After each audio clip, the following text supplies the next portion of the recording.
আজ আমাদের মানবতা কোথায়?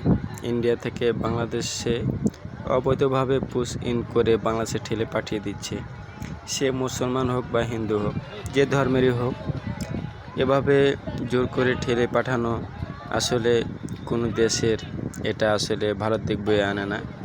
আমরা চাই সুষ্ঠুভাবে যে দেশেরই নাগরিক হোক, সেভাবে কথার মাধ্যমে আমাদেরকে যে কোনো এক দেশে নিয়ে আনা দরকার, কারণ তারাও মানুষ, আমরাও মানুষ। আমাদের মানবতা কোথায় দাঁড়িয়েছে? এত রৌদ্রের মধ্যে এভাবে প্রায় 9 জনকে, 4 জন শিশুসহ প্রায় 9 জন এভাবে রৌদ্রে দাঁড় করে রেখেছে। আসলে কোনো সভ্য দেশের এ ধরনের আচরণ আসলে মোটেও কাম্য নয়। তো আশা করব দুই দেশের মধ্যে সমঝোতা করে এটা মেনটেন করে নেওয়া ভালো।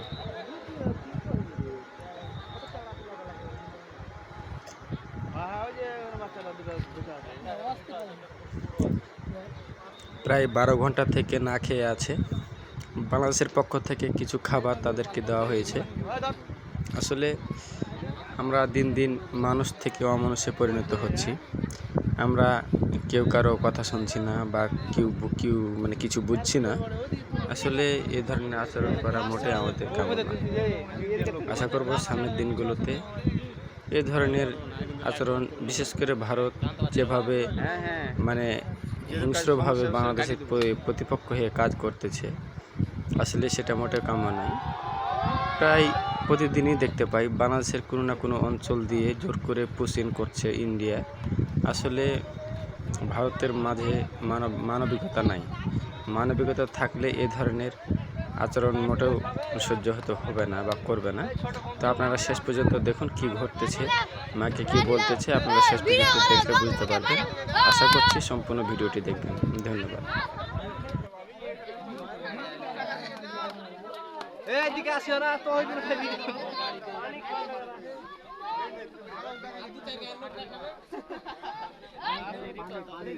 কাগজ দেখাইছে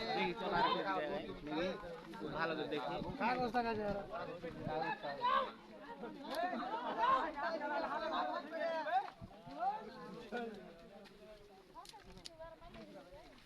নিজে নিজে নেমে গেছে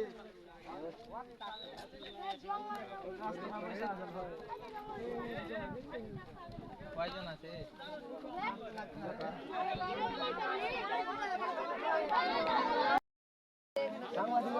সাংবাদিক বড় যেটা ওই ছাড় দে ওই ছাড়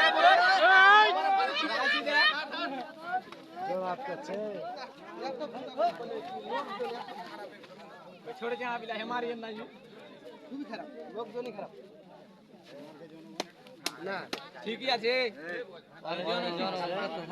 জনগণ না থাকলে পুলিশ থাকবে না পালিয়ে খেতে আসবে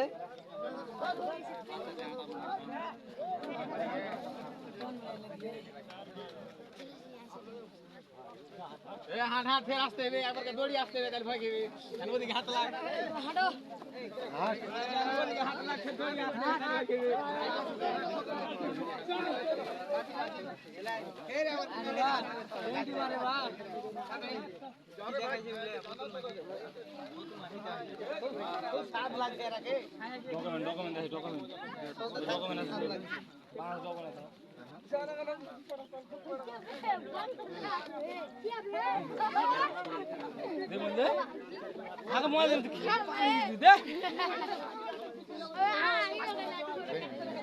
ভাগ করবে না তুই না দে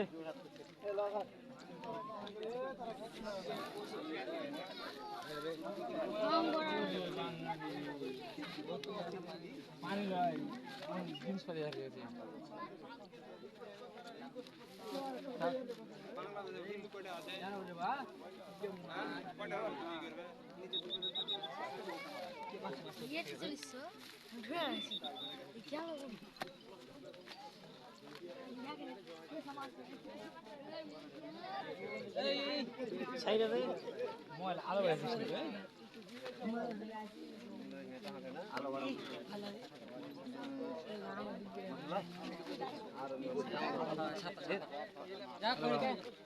আলো চালু আছে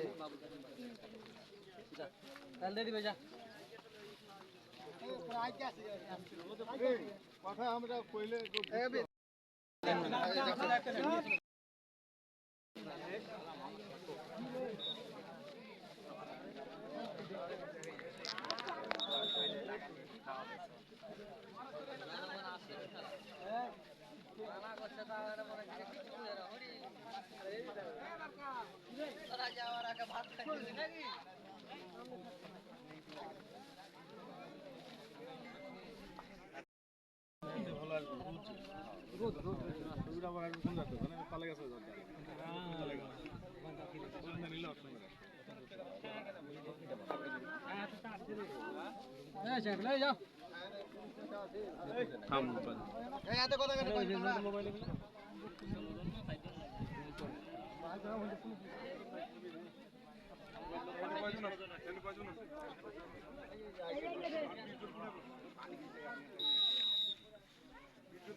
কথা বলার জন্য স্পিকার আছে না লাইভ না রেকর্ড করছে হ্যাঁ রেকর্ড করছে না না ফেসবুকে না সবাই করে তো এত লাগে না করো একটু করো একটু করো হালকা একটু করে বাদ দাও আচ্ছা 1 মিনিট হয়েছে বাদ দাও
ভিডিও করা হয় না।